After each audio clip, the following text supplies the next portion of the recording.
ले और ले, खा खा के घोड़ी हो गई है, लेकिन यहाँ से बेलापुर जाना हो तो नखरे देखो इनके।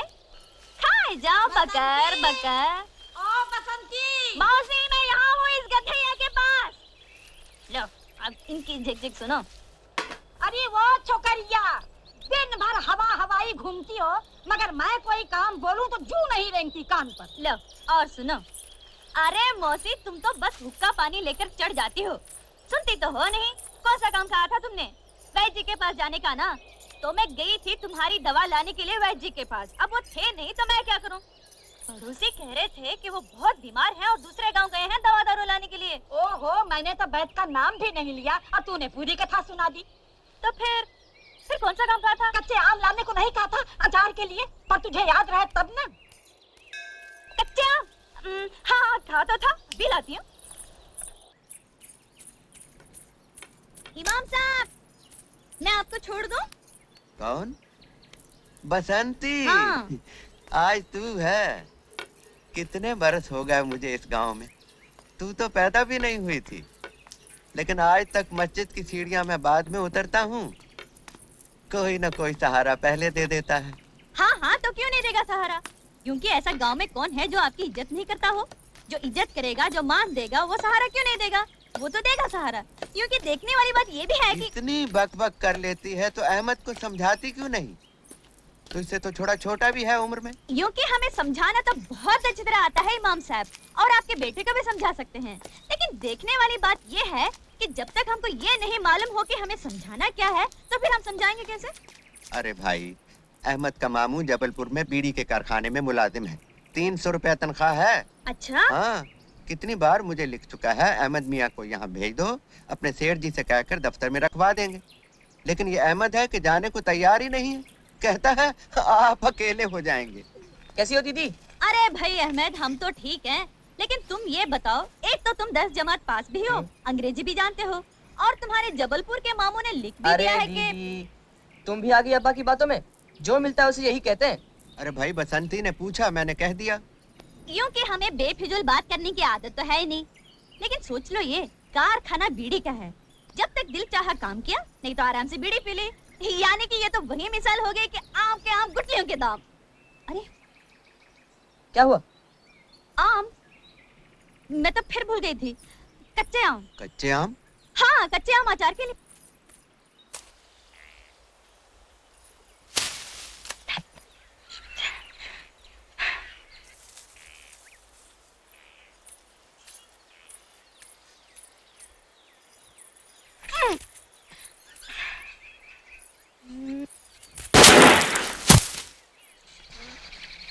अरे क्योंकि तुम यहाँ कैसे? यूं के यूं ही। बोलो कौन सा आम तोड़ना है? जो मैं आम बोलूं तुम गोली मारकर तोड़ सकते हो। ये हमारे बाएं हाथ का खेल है। बड़े बड़े निशानेबाज हमारे पैर छूते हैं और कहते हैं वीरू, तुम्हारे जैसा निशानेबाज पैदा नहीं हुआ। तुम तो बड़े निशानची लगते हो। हाँ, जेम्स बॉन्ड के पोते हैं ये। क्योंकि कौन है? अरे ऐसे तो ऐसे ही बड़बड़ करने की आदत है। हाँ तो बताओ कौन सा आम तोड़ूं? एक वो, एक ये और एक ये।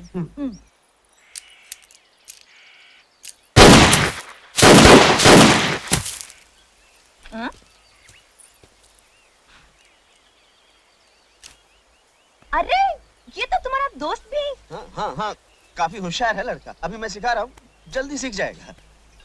तुम मुझे भी सिखा सकते हो? हाँ हाँ, क्यों नहीं, तुम्हें भी सिखा सकता हूँ। तुम्हें तो मैं दो दिन में सिखा सकता हूँ। 2 दिन में सिखाओगे? बहुतों को तो इन्होंने 2 घंटे में सिखा दिया है। 2 घंटे में? अरे इसकी तो आदत है बक बक करने की।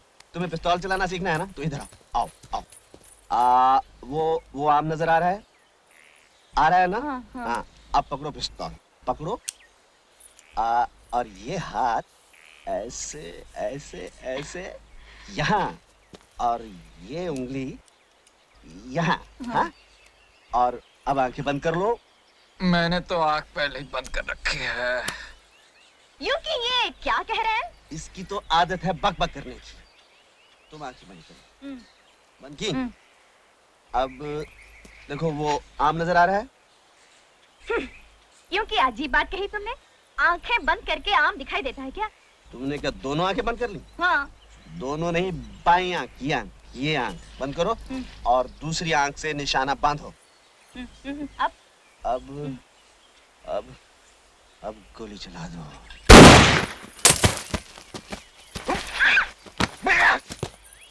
लग गया निशान।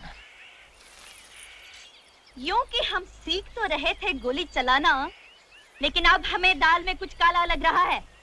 दाल? काला? काली दाल? मैं समझा नहीं। मगर मैं समझ गई।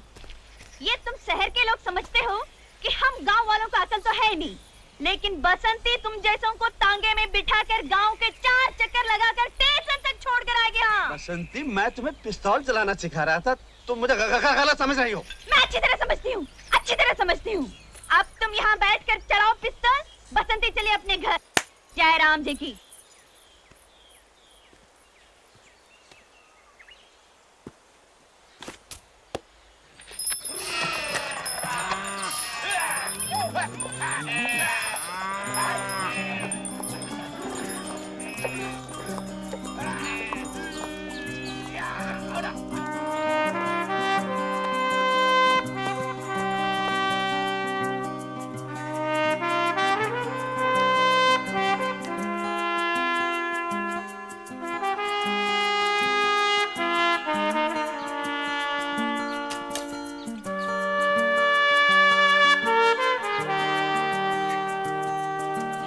जय, आज मैंने कुछ सोचा है। कभी कभी ये काम भी करना चाहिए। आज मैंने एक बहुत बड़ा फैसला किया है। मैं बताऊं तेरा बहुत बड़ा फैसला। तू बसंती से शादी करना चाहता है। अरे वाह वाह वाह, तू मेरा सच्चा यार है। एक यार ही यार के दिल की बात जान सकता है। और वो यार ये भी जानता है कि इस साल में शादी का ये तेरा 8वां फैसला है।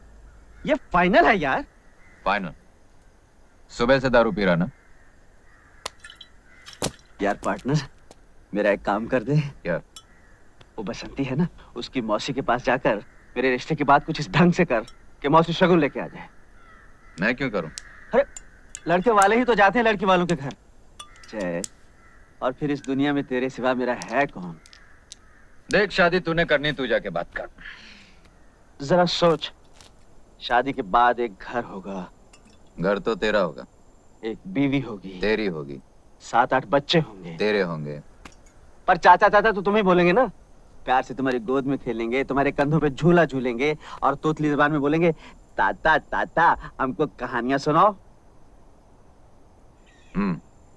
यानी शादी के बाद तेरे घर में मुझे आया की नौकरी मिलने वाली। समझा? तू मेरा दोस्त नहीं है। लानत ऐसी तो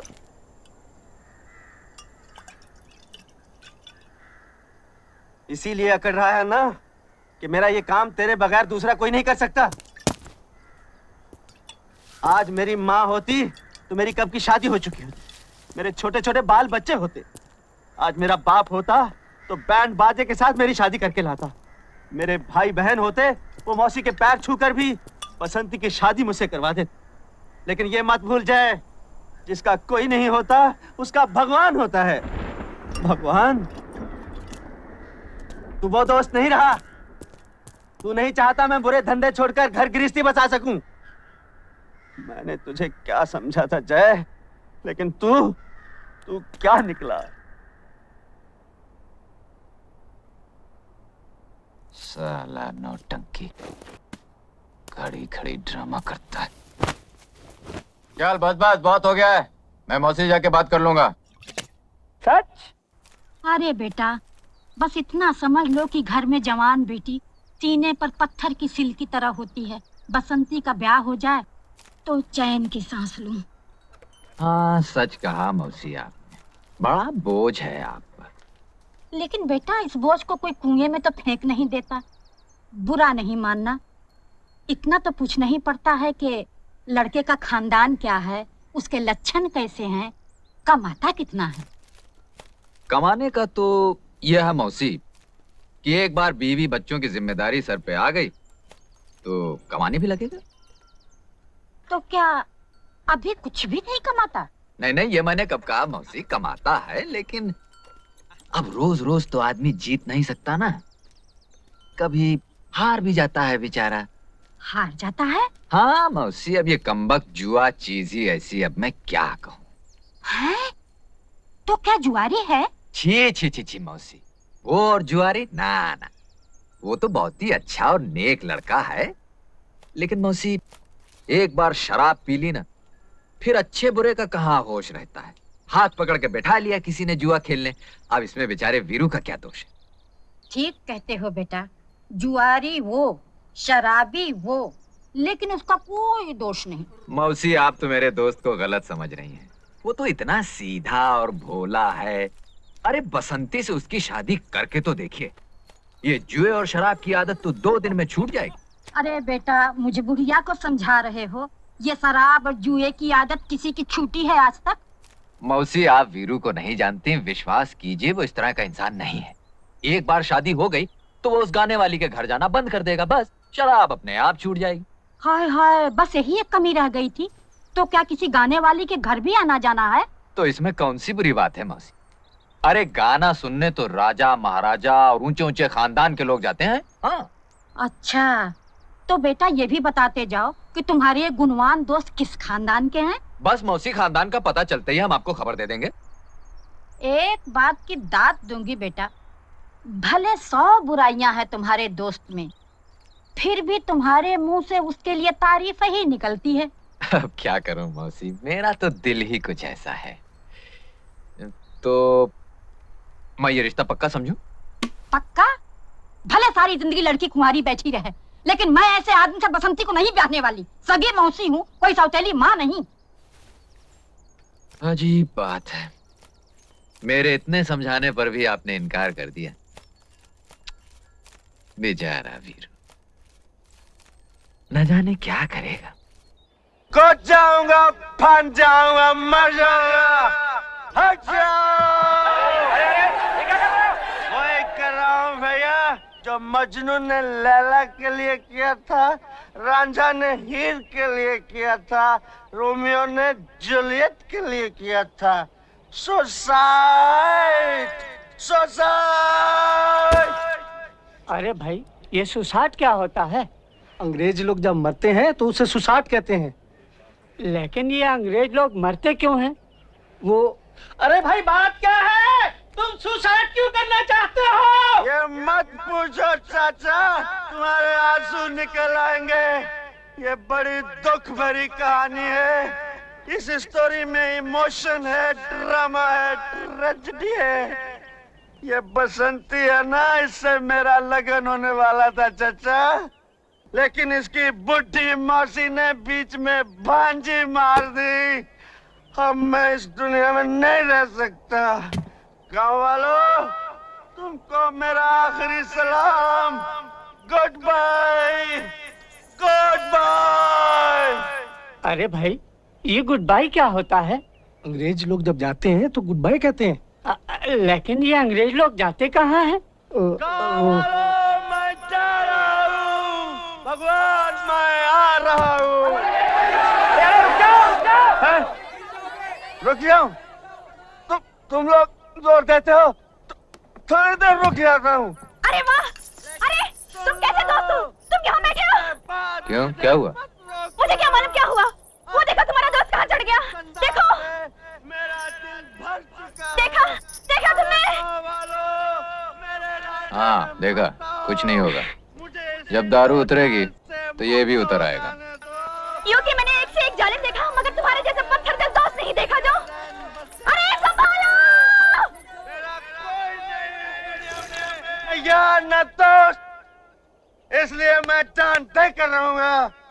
लेकिन एक बात सुन लो गाँव वालों, जहाँ कोई प्रेमी जान देता है, वहाँ भयंकर किस्म की मुसीबतें आती है। कैसी मुसीबतें आएंगी? अकाल, सूखा, चचक, हैजा, और ये सब इस बुढ़िया की वजह से आएंगी। इस बुढ़िया की वजह से। देख लेना गाँव वालों, when I dead, police coming, police coming, बुढ़िया गोइंग जेल इन जेल बुढ़िया चक्की पीसिंग एंड पीसिंग एंड पीसिंग एंड पीसिंग एंड पीसिंग। अरे मौसी हाँ कर दो, नहीं तो ये जान दे देगा। अरे कैसे हाँ कर दो दीनानाथ जी। अरे गाँव वालों, इस बुढ़िया से दरखास्त की कोई जरूरत नहीं। अब मैं रुकने वाला नहीं हूँ, मैं जान दे कर रहूंगा। 1 2 3। मौसी मौसी हाँ कह दो ना। तो कोर्ट कचहरी का चक्कर हो जाएगा मौसी। अरे भैया मैं तो कभी कोर्ट कचहरी नहीं गई। हाँ कह दो मौसी। हाँ, वीरू ठहर जा मैं तैयार हूँ। मौसी ने हाँ कह दी भाई, नीचे आ जाओ आ जाओ। मौसी से कौन शादी करेगा सालो? मुझे तो वो बसंती से शादी करनी है, बसंती से। वीरू मैं तुमसे शादी करने के लिए तैयार हूँ, अब नीचे आ जाओ। अरे गाँव वालों, सुना तुमने भाइयों? मौसी भी तैयार है, बसंती भी तैयार है, इसलिए मरना कैंसल। मैं नीचे उतरता हूँ मौसी। मौसी जी मैं नीचे उतरूंगा।